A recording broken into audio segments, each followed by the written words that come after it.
All right, all right. Hi, everyone. Thanks so much for spending the last session of AWS Community Day Singapore in my talk. So, yeah, I hope this perfectly wraps up all of your experiences in this conference. My talk will be about progressive delivery, the serverless way, feature flags and Canary deployments with API Gateway, AWS AppConfig, and Powertools. So, first off, let me introduce myself. Hi, I'm Arnel Sarmiento. You can call me Nel. I'm from Davao City, Philippines. I'm a DevOps engineer at Elementa. We're a fintech company based in Sydney that builds tooling for financial advisors. I'm the community lead of Durian Pi, Davao's Python user group. So if you're within the Python ecosystem, feel free to reach out to me and nerd out with all things Python. I also have two AWS certifications, the AWS Cloud Practitioner certification and the Solutions Architect Associate certification. And I volunteered for the AWS user groups in the Philippines. So let me ask you guys, who here has seen this figure before? I'm sure many of you have seen this, the DevOps life cycle. And we've seen this being adapted throughout the years. We've seen continuous integration, allowing teams, agile teams, to have multiple small releases being integrated within each other, allowing more frequent releases to be enabled for product teams. And we've seen, this is the research from DORA, the DevOps Research and Assessment Report, an industry-leading program that has like an annually survey that asks DevOps teams how they perform and how are they actually implementing the DevOps principles. So what we've seen there since last year is that elite DevOps teams consistently achieve better outcomes, which is characterized by significantly more deployments per year and a lower change failure rate. So in short, what we're seeing here is that the more frequent you deploy, the more likely you are to stay competitive and win in the market. However, you can also see that the more frequently you deploy, the higher the risk there are for certain changes to break into your whole application. So I think most of us have experienced that, even if you have like a very well refined feature change, having very small features per release, even if your ticket sizes are very small, even if you have a very comprehensive testing pipeline, and even if all of your actions checks in dev, there's no traffic like production traffic. And most likely there will be a defect leakage somewhere within your changes in your application. So that's a challenge we're trying to solve. And the closest thing I've seen that's been implemented out there is what we call progressive delivery. So progressive delivery is a few sets of practices that have emerged throughout the last 5 years that enable us to essentially release a new change, a new version of our application to a subset of our users, and then gradually shifting traffic from there, depending on how our observability is looking, how our error rates are looking, and if it's really production ready. So it's actually a very, let's say, new concept. It's coined in 2018 by James Governor in this article. So here's a QR code for that specific article. I recommend to read that. It's a very good read. But what we've seen here is there's a few concepts around progressive delivery. First off is the benefits all around it. It allows us to not deliver just safer but smarter. First off is it avoids downtime. So we've seen practices like blue-green deployments to switch traffic between live and stage environments, and we can maybe test the stage environment on our own within our own teams internally, and then shift the traffic to the new version once that's ready. We can also limit the blast radius of potential defects within our application. So we can see that with Canary releases, you can actually gradually shift traffic to, let's say, 10 to 20% of our user base. And if the whole feature set doesn't introduce like a certain spike in error rates, we can then gradually shift that over a over a period of like 45 minutes to 1 hour. And we can also achieve flow, which in case allows us to deploy more frequent changes, even changes that are, let's say, unfinished. It allows us to deploy early and release features when ready through feature flags.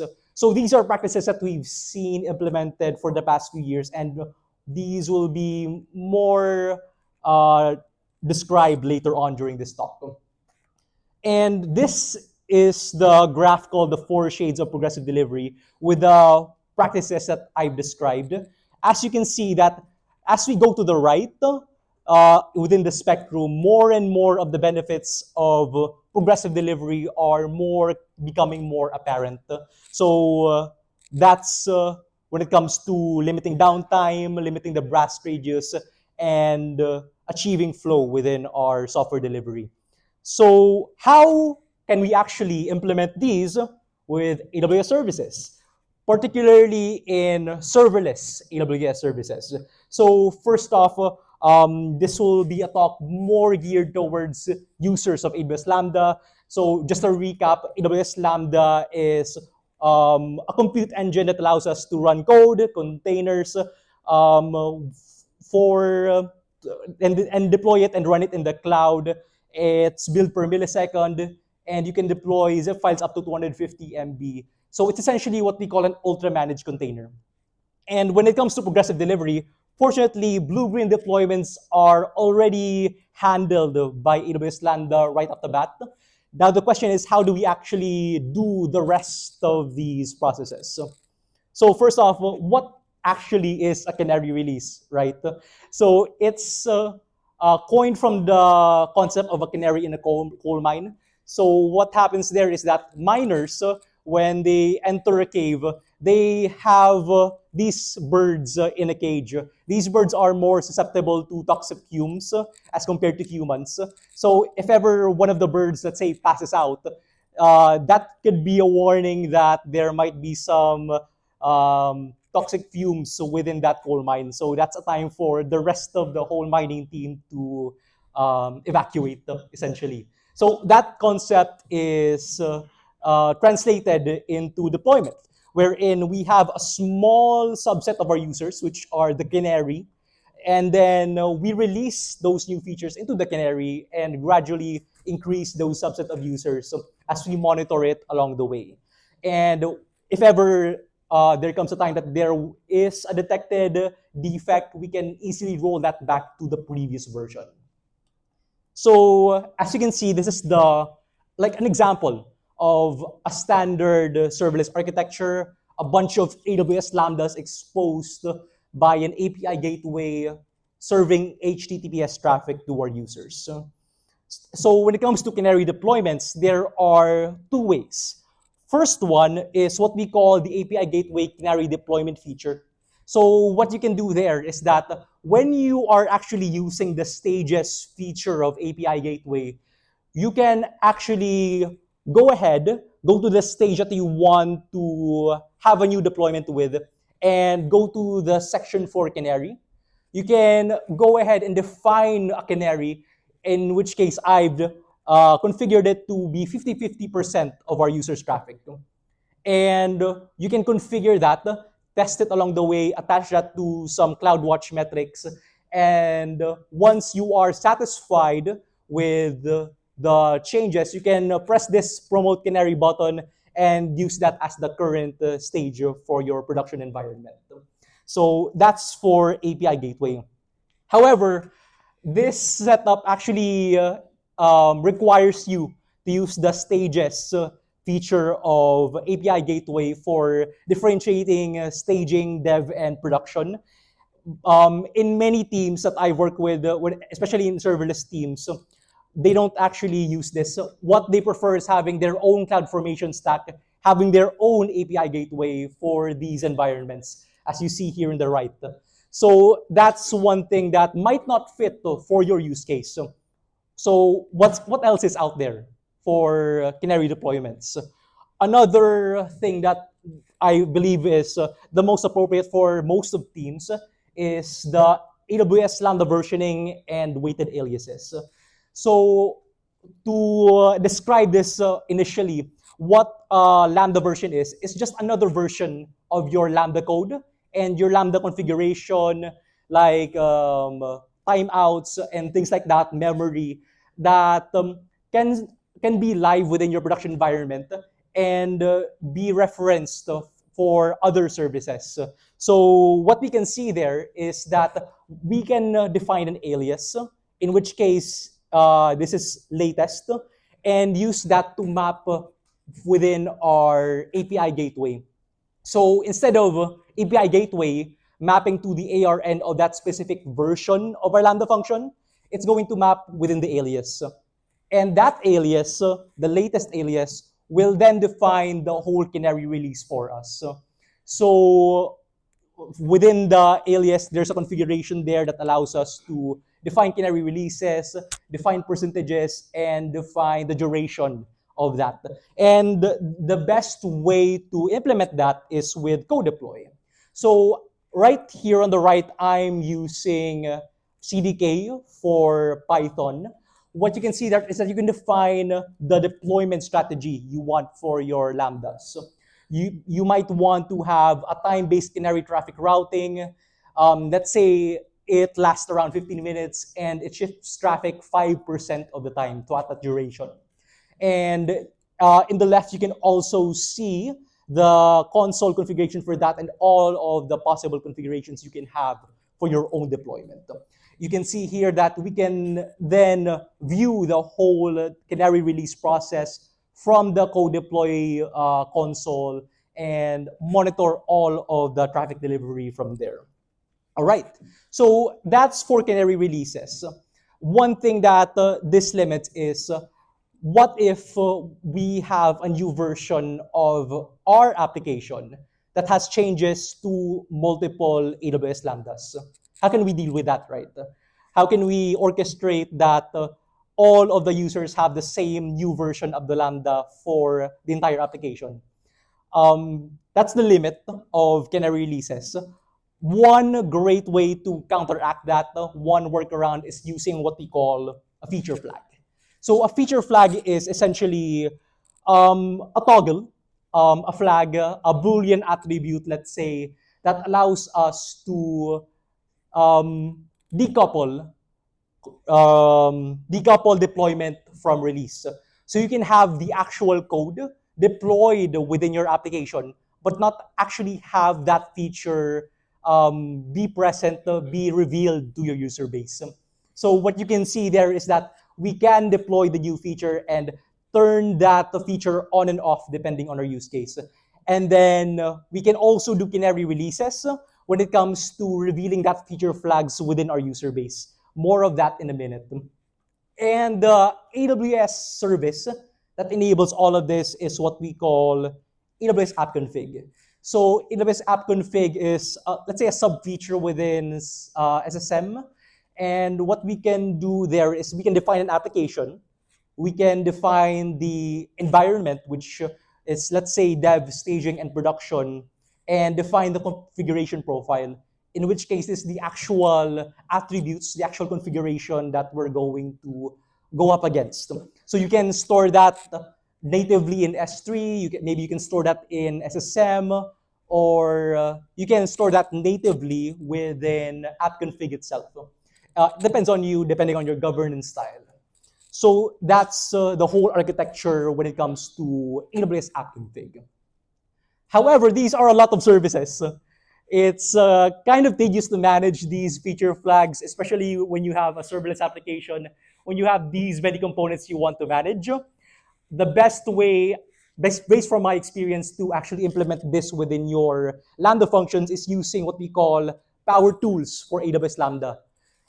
This is actually what we call a utility function, a utility library that you can actually install within your AWS Lambdas. So it supports multiple languages, Python, Node, C#, whatever you think of. And it's actually really well maintained by AWS itself and is open source. So it has built-in support for AWS AppConfig feature flags. And as you can see, it has 3.1K stars on GitHub. So how can we code AppConfig in AWS Lambda Python? So here, you can import the AppConfig store, which is the configuration that we have defined. Define the environment you want, define the application that you want, and you can define the feature flags for it. So that's just some definition on what feature flags we actually want. And this is the actual Lambda handler. As you can see, we want that certain feature flag called tier. If we see at line 3 of this, we also want a feature flag called premium features and a feature flag called 10% off campaign. So the intended architecture around this is that if we want to reveal a discount, as we see in the response of our Lambda function, it has to go through 2 checks first. As you see in the if statement right above it, it has to have premium features, and it has to have 10% off the campaign. So let's see that in action. So as you can see here, this is the console for AppConfig. We have defined our environments, our feature flags. So we see the premium features feature flag here and the 10% off, which is a Boolean. And we can see it in our CDK code here.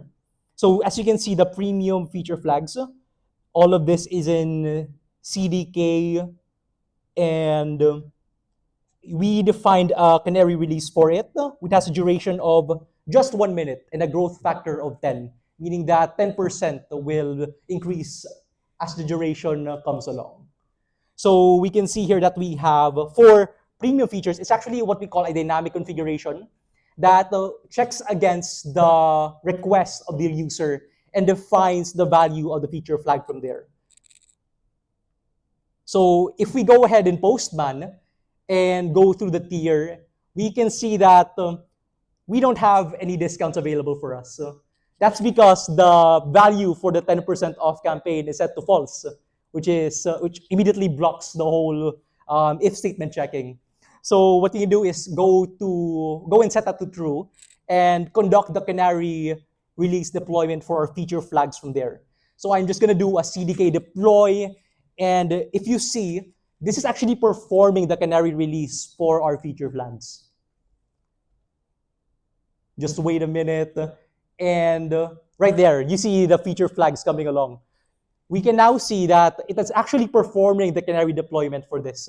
It's now going ahead and deploying that for 40% of our users. So if I click frequently enough, I might be part of that 40%. See, I've already have the 10% discount available, and it's now in 100%. So we have now performed the actual Canary release in, let's say, a very fast-paced setting. But in reality, this should go around 45 minutes to 1 hour long, depending on the amount of consciousness you have when it comes to defects. So this is the whole architecture that we've just implemented. You might want to hook up your Lambda with a CloudWatch metrics and have an alarm for that. And you can actually integrate that within AWS AppConfig for rollbacks of that feature flags whenever that a certain metric spikes, for example. One good practice when you're actually integrating AppConfig for Lambda is using what we call the AWS AppConfig agent, which is just essentially a Lambda layer that you can use for your Lambda runtime. This actually caches the value of your configuration. So it allows you to improve latency and reduce costs for your AppConfig functions. And yeah, it just fetches periodically when it comes to new configuration changes. So yeah, it's like something that you really have to look into when you want to use AppConfig for Lambda. One awesome use case that we've seen out there in the wild actually is the integration of feature flags for generative AI applications. So when you're building a generative AI application, there is a certain aspect in prompt engineering wherein you want to experiment what certain prompt fits best with our users. So something like an A/B test, for example. So you can use AppConfig to go ahead and route 50% of traffic between our users and route what prompt we want to experiment with. So if, example, a certain user group has a prompt A and a certain user group has prompt B, if the certain experiment group has, let's say, performed better as compared to the other group, you might want to keep that prompt and use it for the rest and the entirety of your application. So prompt engineering is something that is more on heuristical, nothing that you really have to measure with actual metrics to define what prompt actually fits best for your users. So one thing you to keep in mind and one awesome use case for AppConfig.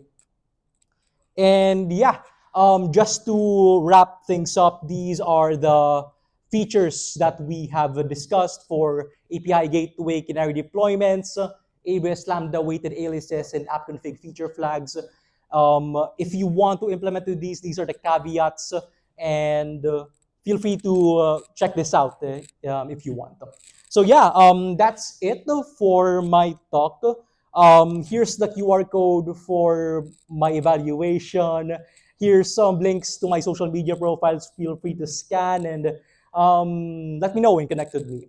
Also, as I mentioned, I'm the community lead of Durian Pi, the Python user group from Davao. We're organizing PyCon Davao 2025 in October 25 to 26. So if you're within the Python community, feel free to reach out and maybe become a speaker.